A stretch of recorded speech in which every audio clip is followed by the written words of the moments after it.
Alright guys, we are going to put a colored background behind our silhouette. And then I'm also going to show you how to put an actual image behind as well, but we're going to start with just a colored background. Alright, so I have my picture pulled up, my silhouette pulled up. First thing I need to do is cut out my silhouette. So I'm going to come over here to the magic wand tool.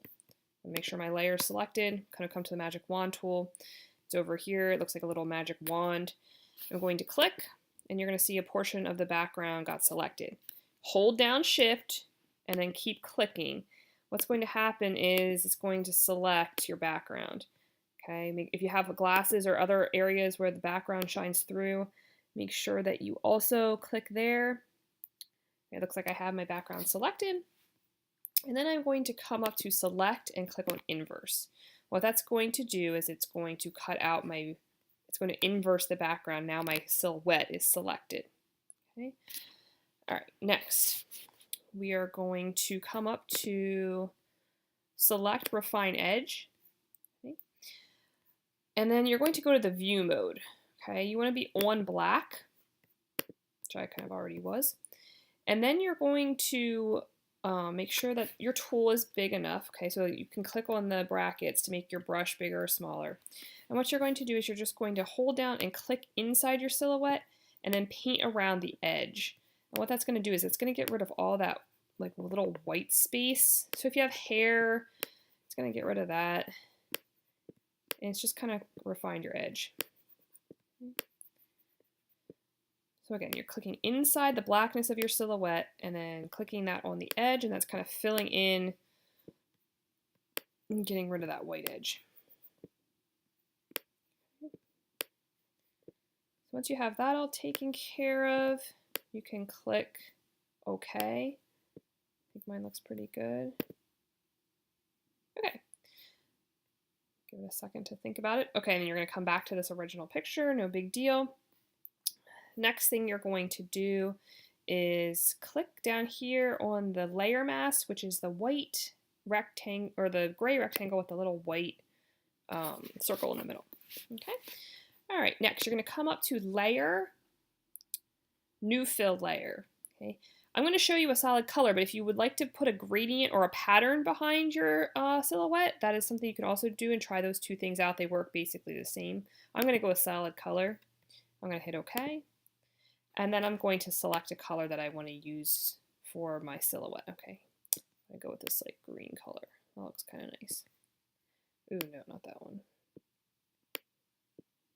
All right, I'm going to click OK.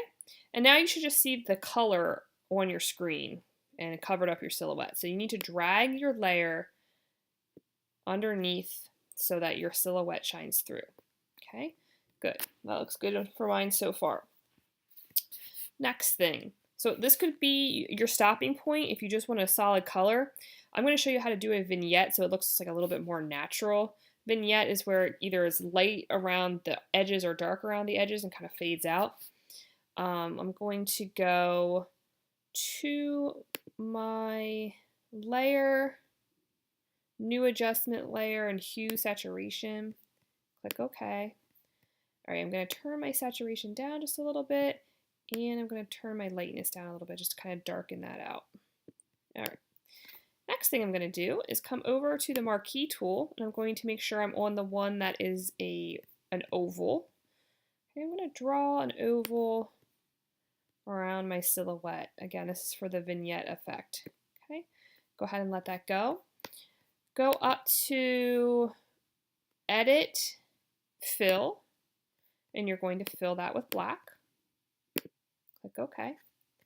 Okay, now you can see how the vignette is going to look. If I did nothing else, it would be a really harsh oval around my figure.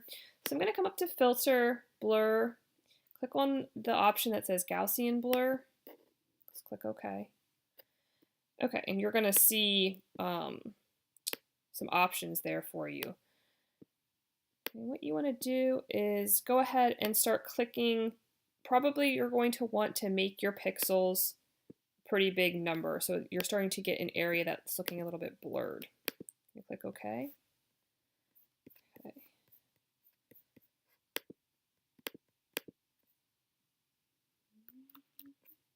And you can see, like, this is what's going to kind of look like. You can see that that outline is really kind of intense, and you want it to look a little bit more natural. So I'm going to go ahead and click back on that layer, go back to Gaussian blur. There we go. Now that's looking a little bit more natural. Ooh, no. A little bit. Perfect. Click OK. And now you can see where it's kind of light in the center working its way out to the edges. And that's kind of what we want. So if you're looking for a colored background, those are the steps that you're going to follow. Okay, I'm also going to show you next on the next video how to import a background instead of just a solid colored background.